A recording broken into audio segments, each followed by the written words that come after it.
Anatoly, What? listen, you're the old one here. Why don't you tell me what really happened? Old? Watch your mouth, kid. Well, I don't know the whole truth, but I'll tell you what I can. They say that not long before the catastrophe struck, people all over the world began to find strange things, stones more often than not, which emitted unidentified particles. As for where these things came from, nobody could say for certain. A theory almost immediately emerged that it was this radiation that led to animals mutating. An international organization was formed, as was oh so fashionable back then, the so-called Worldwide Scientific Council. This organization studied how this unknown radiation caused living organisms to mutate. And of course, the first thing that they did was think up a name for the particles, and for the radiation itself. NDP radiation. There were still a few mutated animals back then, and they were like cute kittens compared to the beasts that roam the wastelands now. But the first research projects confirmed that this NDP radiation causes serious mutations in animals. As for people, for some reason the radiation affected them entirely differently. Even a small amount applied to damaged tissue caused it to regenerate far more quickly. The body quickly recovered from illnesses, and even serious wounds could be healed using nothing but this radiation.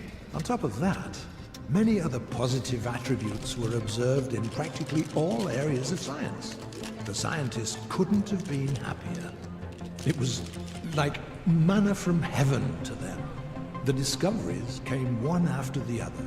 New instruments and medicine. They learned to use sources of the radiation as power sources. How do you think some devices still work to this day? And thought up all kinds of other uses for it. But then, one fine day, the catastrophe struck. I was still just a kid back then. All I remember is multicolored rays appearing in the sky. Then everything suddenly went dark. I heard heavy peals of thunder, the heaviest I'd ever heard. The wind picked up. Stones fell from the sky. It was terrifying. The cities were in the grip of panic and chaos. People trampled each other, running wherever they could, just trying to find cover. It was a horrible sight. My mother and I hid in our basement, and my father tried to save as many people as he could. Then, it all suddenly stopped. The night of nightmares was over, and day broke. Wow! And then what happened?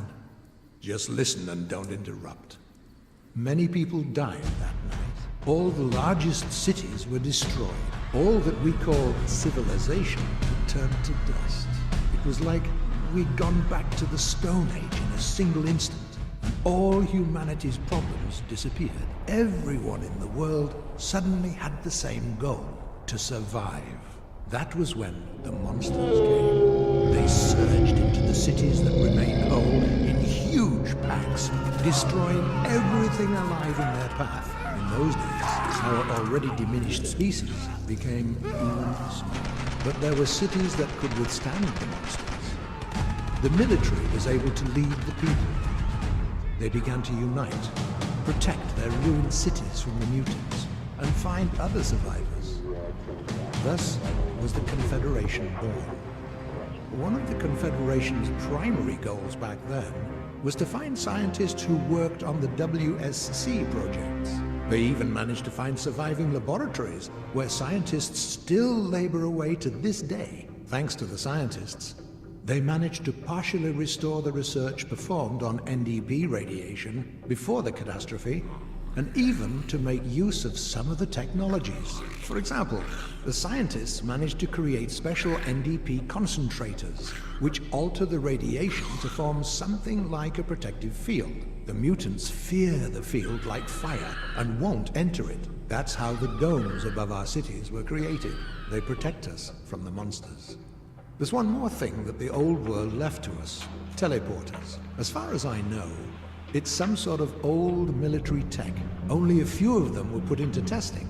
The initial plan for the teleporters was this: to provide fast troop movement, deliver ammunition, and transport to the battlefield and treat the wounded. But the scientists were unable to iron out all the defects before the catastrophe hit, so only one function works, transporting the wounded. And even that doesn't work right. It doesn't pick up the wounded, just the dead.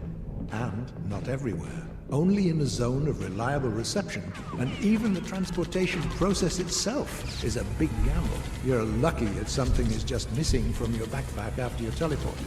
You could turn up missing an arm or a leg, or even not turn up at all. Long story short, those things are dangerous. I remember once having the bad luck of finding a herd of wild boar outside the city. Not surprisingly, they trampled me in 3 seconds, and the transporter teleported me without my clothes.